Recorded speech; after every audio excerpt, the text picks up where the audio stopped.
Invitado que tenemos en línea telefónica. Se trata del diputado a la Asamblea Nacional por el Estado del Área, Julio Chávez, quien es miembro de la Comisión Permanente de Comunas y diputado al Parlatino también. ¿Cómo estás, Julio? Siempre bienvenido. Hola Esther, gusto en saludarte del Estado Lara, adelante. Quisiera tu valoración de lo que fue la cumbre de jefes de estados del ALBA ayer, en el marco de, en primera instancia estaba convocada por el presidente de Bolivia, Luis Arce, a propósito del intento de golpe de Estado que se dio en ese país hace 2 semanas, pero también se evaluó, digamos, el marco de político regional. ¿Cómo ves tú esta cumbre? Bueno, esta convocatoria que se hace de esta importante cumbre, ¿no?, de jefes de gobierno, jefes de Estado del ALBA TCP, a propósito de ese golpe de Estado fallido que las fuerzas proimperialistas quisieron darle al gobierno constitucional y legítimo del presidente Luis Arce. Creo que corresponde, bueno, con el formato, con las orientaciones emanadas desde la Casa Blanca, del Pentágono. Recordemos que Bolivia es uno de los países que conforman el llamado Triángulo del Litio y que en América Latina posee las mayores reservas de este importante mineral, de este importante insumo para el desarrollo futuro de la industria, digamos, automotriz eléctrica, ¿no? Y que, aunado a lo que ha sido el gobierno del presidente Luis Arce, de que ha levantado una propuesta alternativa a los modelos neoliberales que intentan retomar espacios en América Latina, bueno, se da este golpe de Estado. De inmediato reaccionan estas instancias, estas organizaciones creadas desde una visión multipolar, superando el papel que ha cumplido lamentablemente la OEA en el continente, que no ha sido sino para promover y estimular golpes ¿Y la de OEA Estado, dijo algo de como el esa mismo caso situación? de Porque yo Bolivia. no escuché a nadie de la OEA decir esta boca es mía. Claro, recuérdate que la OEA propició de alguna manera el intento en desestabilizar Bolivia en años pasados. La OEA ha jugado un papel muy, digamos, lamentable en América Latina. Ha sido para promover golpes de Estado, planes desestabilizadores. Y bueno, creo que el ALBA TCP,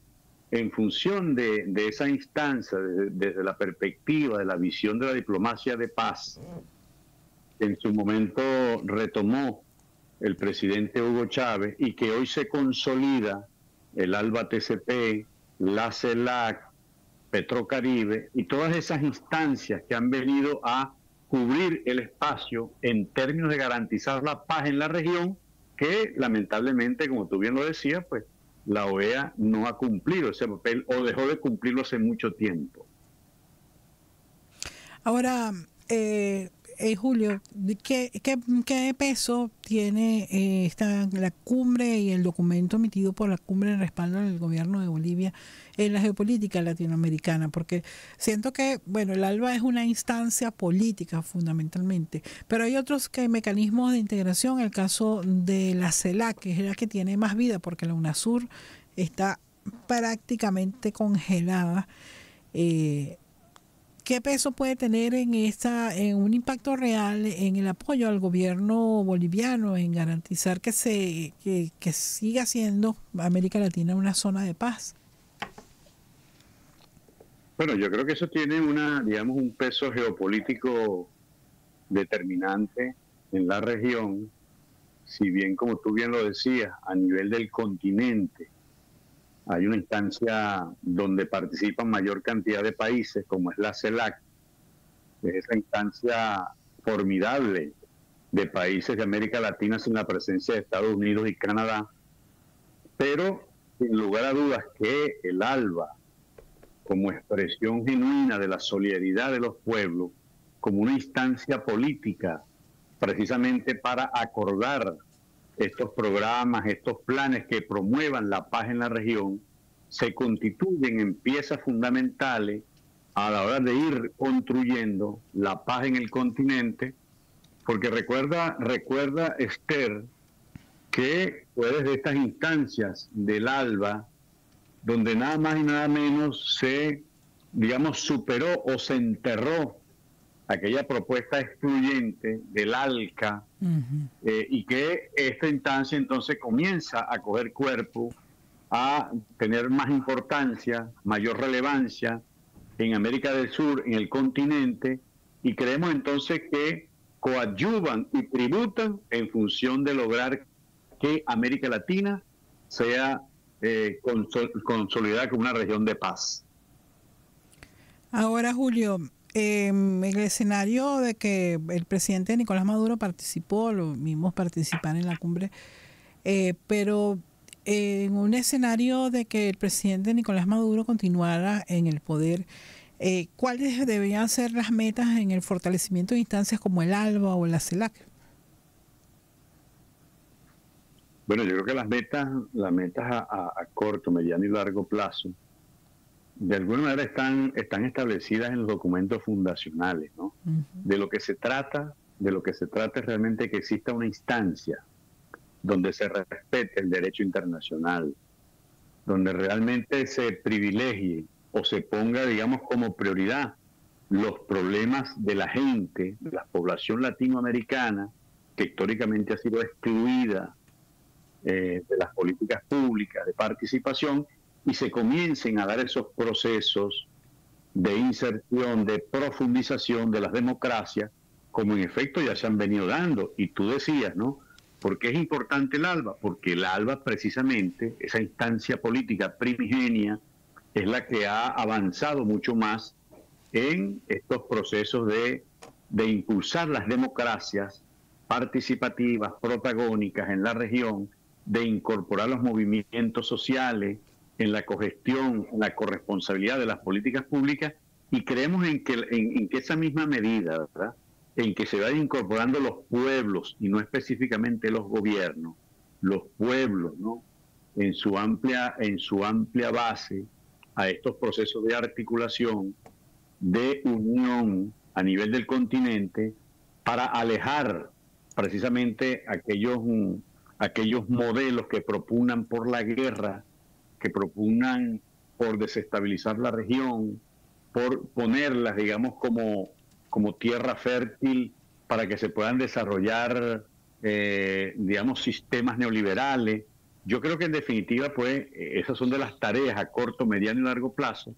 que una vez garantizada la victoria electoral del presidente Nicolás Maduro el 28 de julio, bueno, le va a corresponder a los líderes de América Latina en esta nueva oleada, ¿no?, en esta nueva etapa, como está previsto, avanzar y profundizar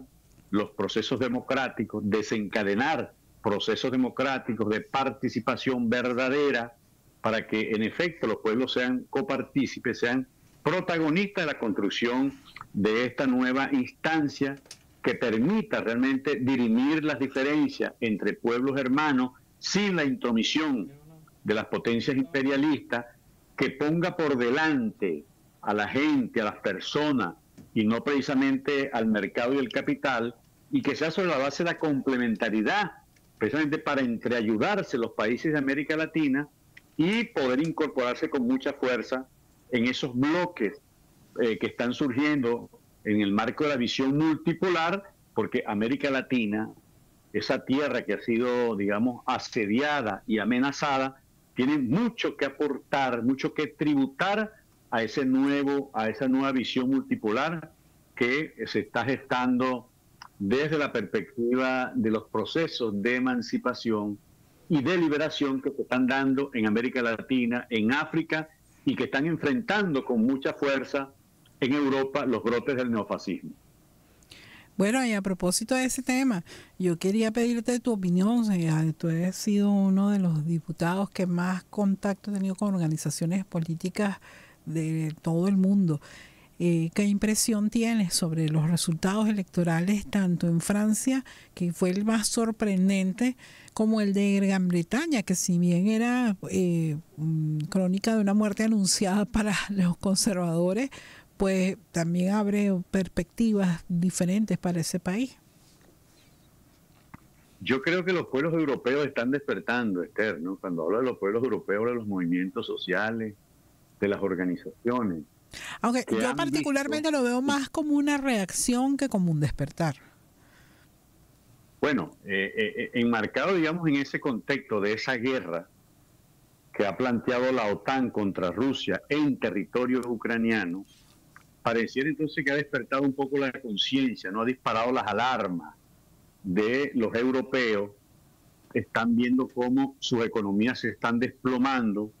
cómo el poder adquisitivo de los europeos, los trabajadores, se ha venido depauperando, que el costo excesivo del alto costo de la vida, de los servicios públicos, como consecuencia, ¿no?, de seguir, digamos, los dictámenes del Departamento de Estado de la OTAN. Bueno, creo que han llevado a los trabajadores y a las trabajadoras europeas a reaccionar ante esa realidad que les ha estallado en la cara,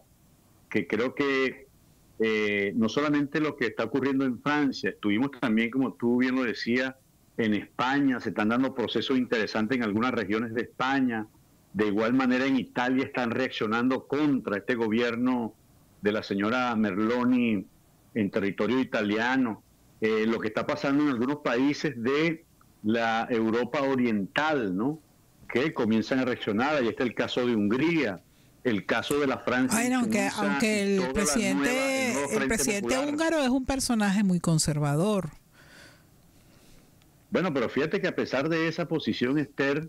se ha opuesto a la guerra de la OTAN contra Rusia en territorio ucraniano. En efecto, estuvo reunido recientemente con China, pero también viajó a los Estados Unidos. Pero si tú observas lo que ha venido ocurriendo en Europa, con esta victoria, el nuevo Frente Popular, ¿no?, que lidera una persona que ha estado muy cercana, que ha conocido de cerca el proceso bolivariano y las luchas de América Latina, ¿no?, Jean-Luc Mélenchon. Creo que eso realmente es una señal muy importante, al igual que los laboristas ingleses, ¿no?, después de la debacle con Jeremy Corbyn, ahora surge un liderazgo interesante. En Alemania está ocurriendo lo propio, Esther. Hay que estar muy atento a lo que ocurre en Alemania, porque también están dando cuenta los propios alemanes que, siguiendo la locura, ¿no?, esa locura por donde llevaba la OTAN a Europa y los Estados Unidos, realmente es un camino equivocado. Están haciendo entonces las respectivas revisiones y correcciones, y mira entonces cómo comienzan a resurgir en algunos países europeos que habían sido tomados, ¿no?, por estos gobiernos neoliberales, cómo comienzan a reaccionar los pueblos, cómo comienza a cambiar la correlación de fuerzas, y creo que eso tiene que ver con la derrota que está, digamos, llevándose no solamente Ucrania, la OTAN y los Estados Unidos en esa absurda guerra contra Rusia, y que sin lugar a dudas, pues, Europa, que ha vivido lo que ha sido las guerras, la Primera y Segunda Guerra Mundial, no quiere pasar por una Tercera Guerra Mundial, y eso tiene que ver entonces con la necesidad de parar esos gobiernos pro-fascistas o neofascistas, como ha ocurrido en Francia, en Inglaterra, seguramente va a ocurrir en Alemania y otros países de Europa.